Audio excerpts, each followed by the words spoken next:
আপনি তো জাস্টিস সিদ্ধার্থ চৌধুরী। হ্যাঁ, জাস্টিস ছিলাম, কিন্তু বর্তমানে রিটায়ার্ড জাস্টিস সিদ্ধার্থ চৌধুরী। আপনার সাথে আমার একটা আর্জেন্ট কথা ছিল স্যার।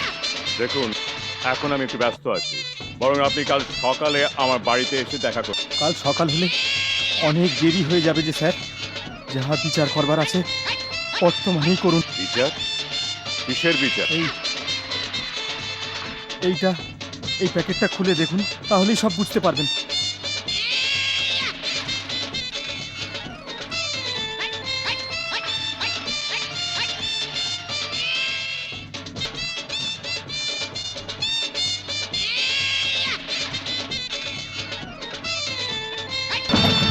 আপনি আমার কাছে আগে আসেননি কি জন্যে? এই ব্যাপারে আপনার সাথে আগে দেখা করার চেষ্টা করেছি স্যার, কিন্তু আপনার ছেলে বিকাশ আপনার সাথে আমাকে দেখা করতে দেয়নি। আপনি কি বিকাশকে চেনেন? হ্যাঁ স্যার, বিকাশ আর আমি একই অফিসে একই সেকশনে কাজ করি স্যার। স্যার, আপনি একজন বিচারপতি, অনেক ন্যায় বিচার করেছেন স্যার। সেই জন্য আমি আপনার কাছে হাত জোড় করে ন্যায় চাইছি স্যার। আর দেরি করছো কেন প্রকাশ? বরকে বাড়ি নিয়ে যাই। আর একটু অপেক্ষা করুন, বাবা এসে পড়বেন। বাবা তো প্রসেশনে পেছনেই আসছিলেন, কোথায় গেলেন? এই তো বাবা, কোথায় গিয়েছিলেন? মেশো খুঁজছেন? লগ্ন পেরিয়ে যাচ্ছে তো, ঠাকুর মশাই ব্যস্ত হচ্ছেন, বরকে ছাদে তলা নিতে হবে। এ বিয়ে হতে পারে না। বিয়ে হবে না কেন বাবা? তুই এদিকে আয়। নে, এগুলো পড়, তাহলেই সব বুঝতে পারবি। দেখুন, আপনার মেয়ের সাথে আমার ছেলের বিয়ে হতে পারে না, কারণ আমার ছেলের বিয়ে হয়ে গেছে। বিকাশ ওর অফিসের সাবিত্রী বলে একটা মেয়েকে আমাদের কিছু না জানিয়ে বিয়ে করেছে। আপনি তো এই কথা আমাকে আগে বলেননি। খবরটা আমি এই মুহূর্তে পেলাম সুধাংশু বাবু। এখন কি করি আমি? মেয়েটা লগ্নভ্রষ্ট হলো। আপনি যখন বিকাশকে দেখতে গিয়েছিলেন, সেখানে আমার ছোট ছেলে আকাশকেও দেখেছিলেন, পছন্দও করেছিলেন। আকাশের সাথেই অ্যানির বিয়ের ব্যবস্থা করুন।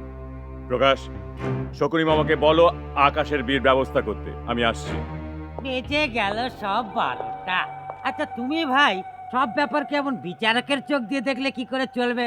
শকুনি, তোমাকে যা বলা হয়েছে সেটা ছাড়া বেশি কথা বলো না।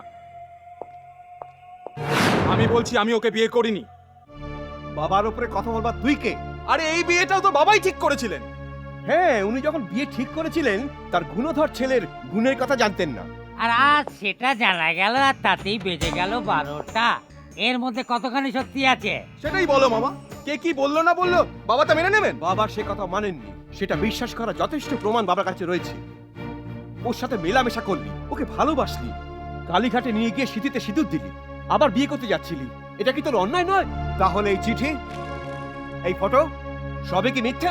ও এতে তর্ক করার কি আছে? আরে ও যখন নিজেই অস্বীকার করছে তখন আর প্রমাণ হবে কিভাবে? আর তাছাড়া আজকালকার ভালোবাসা আর ভালোবেসে ভুলে যাওয়া এসব নিত্য নৈমিত্তিক ঘটনা। এতে এত উত্তেজনার কি আছে? এতেই তো বেঁচে গেল বড়। আরে ওর যখন ইচ্ছা নেই তাহলে ও বাধ্যবাধকতা কিসের? মামা, আজ পর্যন্ত বাবার কোনো কথাই আমরা অমান্য করিনি কিন্তু। ওহো, থামো না, মামা বয়স্ক মানুষ, উনি যা বলছেন। তুমি চুপ করো। বাবার কথার উপরে কেউ কথা বলুক সেটা আমি একদম পছন্দ করি না।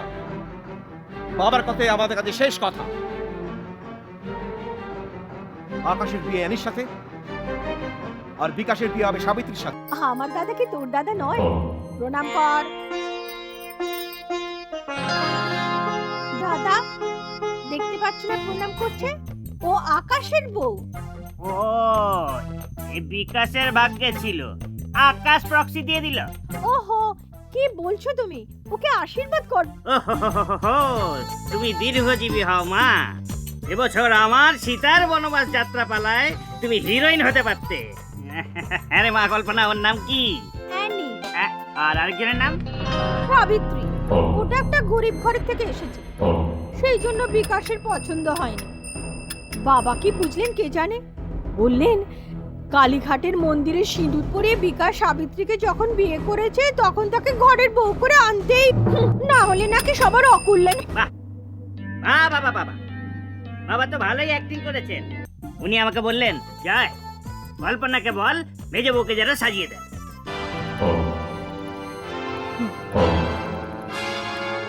পারবো না, বাবাকে গিয়ে বলে দাও ওই ভিখিরিকে আমি সাজাতে পারবো। কি বলেছে? সাজাতে পারবে? হ্যাঁ, না মেশো, কল্পনা বললো বাপের বাড়ি থেকে কিছুই আনেনি, ও সাজাবে কি দিয়ে? কিচ্ছু আনার দরকার নেই। আচ্ছা জয়, মেশো, আজকাল যেসব বিউটি পার্লার খুলেছে সেখানে মেজো বৌমাকে সাজানো যায় না? হ্যাঁ আমি ওকে সেখান থেকেই সাজিয়ে আনবো। জানেন তো মেশো, আমিও সাজাতে পারি।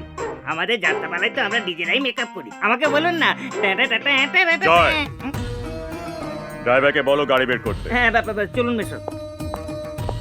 এই যে বাবা কিন্তু এটা মোটেই ঠিক করলেন না। আজ দুজনেরই বউ ভাত। কোন আক্কেলে বাবা মেজোকে নিয়ে বিউটি পার্লারে গেলেন? আর উনি কি বা করবেন? তুমি তোকে রিফিউজ করলে গরিব তাই সাজাবে না বলে, আর তাড়াতাড়ি ছোট বউকে নিয়ে সাজাতে ব্যস্ত হয়ে পড়লে। তাহলে সে কি করবে? গরিব হলেও সে তো আমাদেরই বউ। ভাবো তো দেখি, ছোট বউ জানলে কত কষ্ট পাবে। তার মনের দুঃখের কথা আমি ভাবছি না, কিন্তু তার জন্য তোমার কতটা দুঃখ হচ্ছে সে কথাই আমি ভাবছি। হোক, আমিও দেখে নেব বাবা কতদিন মেজোকে মাথায় তুলে রাখ। খালি বাবা না, মেজ বউকে আমিও মাথায় তুলে রাখবো। আর তোমাদের যদি ক্ষমতা থাকে আটকে। তোমার দেখছি মেজোবের জন্য দরদ একেবারে উতলে উঠে। আরে এখনো দেখেছো কি? আরো দেখবি।